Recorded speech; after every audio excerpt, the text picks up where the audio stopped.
Bonjour, bon après-midi, bonsoir, mesdames, messieurs. Je vous salue au nom de la République démocratique du Congo. Je m'appelle Mwanandek Kindembo.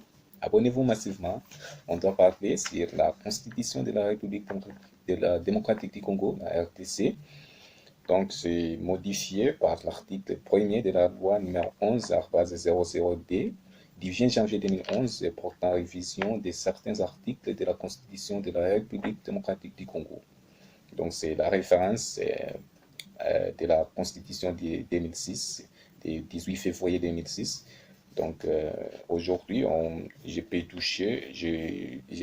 toucher sur la troisième titre des organisations et des exercices du pouvoir.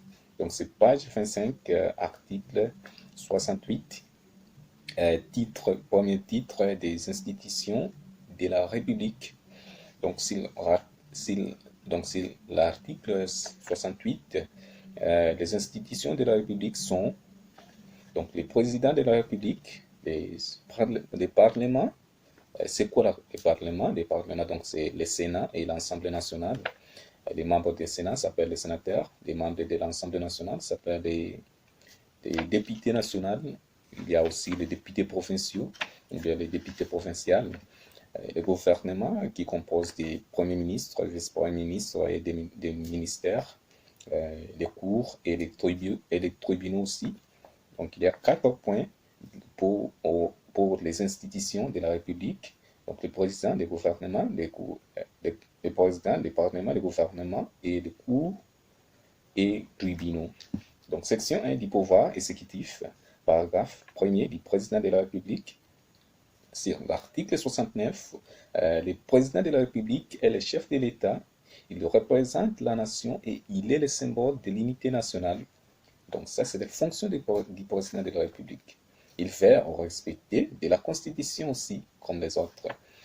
Ça, c'est la deuxième ligne, ou bien la lignée D de l'article 69.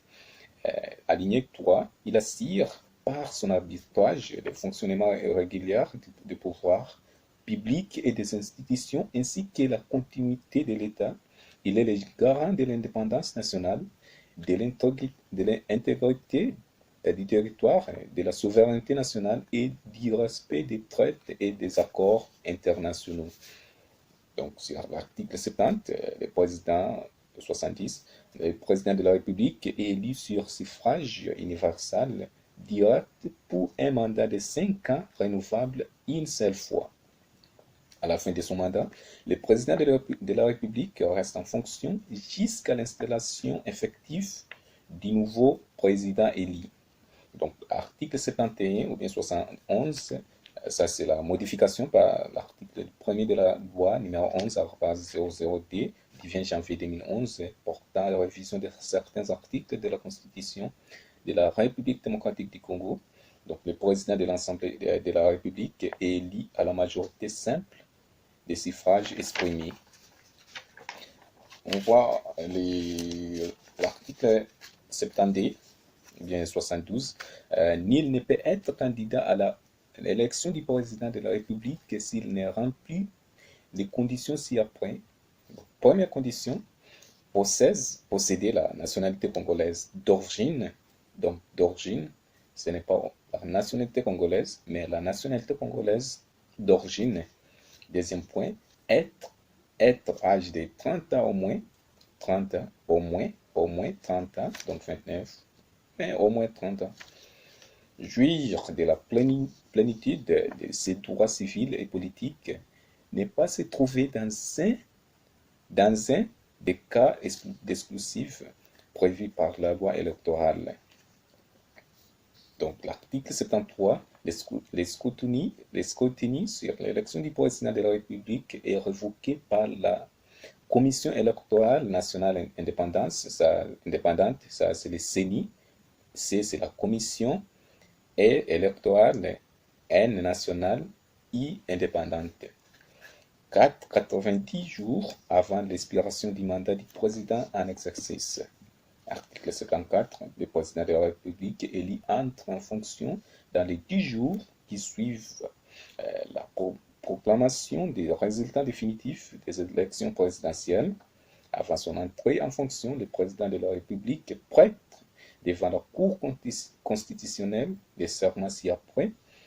Donc, par exemple, donc je dois prêter comme un président, donc moi, Mwanande Kindembo, élu président de la République démocratique du Congo, je jure solennellement devant Dieu et la nation, hein, d'observer et de défendre la Constitution et les droits de la République, de maintenir son indépendance et l'intégrité de son territoire, de sauvegarder l'unité nationale, de ne me laisser guider que par l'intérêt général et le respect des droits de la personne humaine, de consacrer toutes mes forces à la promotion des biens, du bien et de la paix, de remplir loyalement et en fidèle serviteur du peuple les autres fonctions qui me sont confiées.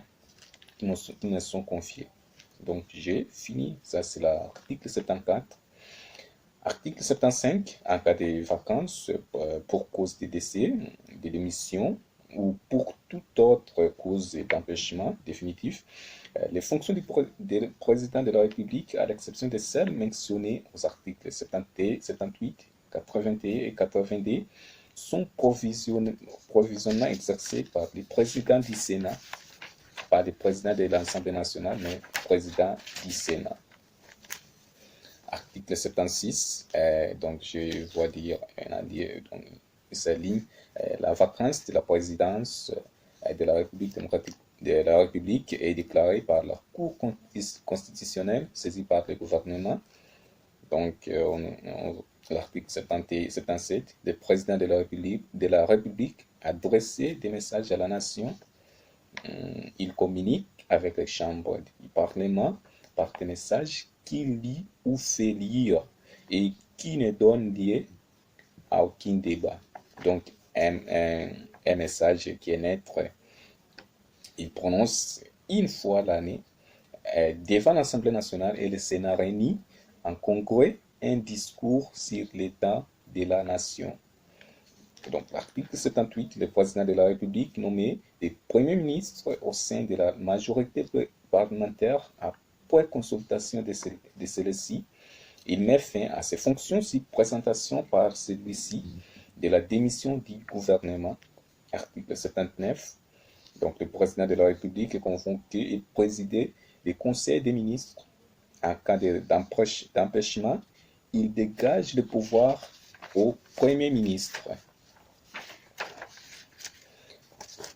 Article 80 ou bien 70, les présidents de la République investir par ordonnance les gouverneurs et les vice-gouverneurs des provinces élus dans un délai de 15 jours conformément à l'article 198.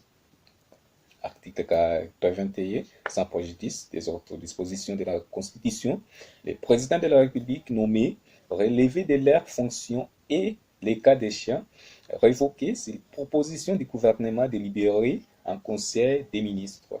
Donc, les ambassadeurs et les envoyés extraordinaires, les officiers généraux et supérieurs des forces armées et la police nationale, les conseillers supérieurs de la défense interdits, les chefs d'état-major général, les chefs d'état-major et les commandants des grandes unités des forces armées, les conseillers supérieurs de la défense intendus. 4. Les hauts fonctionnaires de l'administration publique. 5. Les responsables des services et d'établissements publics. 6.6. Les mandataires de l'État dans les entreprises et les organismes politiques, excepté les commissionnaires aux comptes. Les ordonnances du président de la République intervenues à la manière sont contresignées par le Premier ministre. Ça, c'est l'article 81. Donc, les ordonnances du président de la République intervenues et à la manière sont contresignées par le Premier ministre. Donc, il y a le besoin des signatures du Premier ministre aussi. Sur l'article 82, les présidents de la République nommés relevés de leurs fonctions et les cas échéants évoqués par ordonnance, les magistrats du siège et du parquet, c'est proposition du Conseil supérieur et de la magistrature.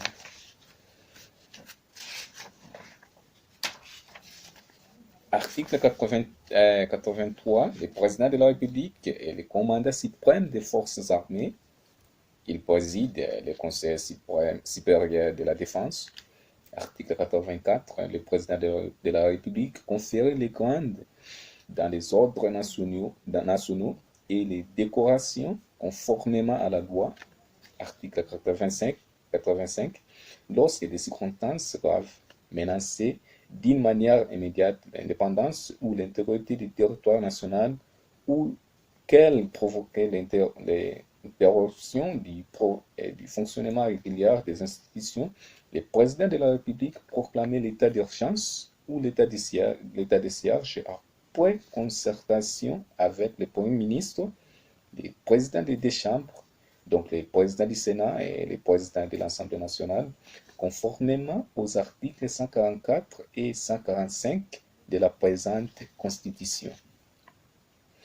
Donc, article 86, donc, sur l'article 85, on voit donc l'état d'urgence ou bien l'état de siège sur les provinces du Sud Kivu ou bien au Nord Kivu. Parce que la guerre là est toujours, les gens tuent la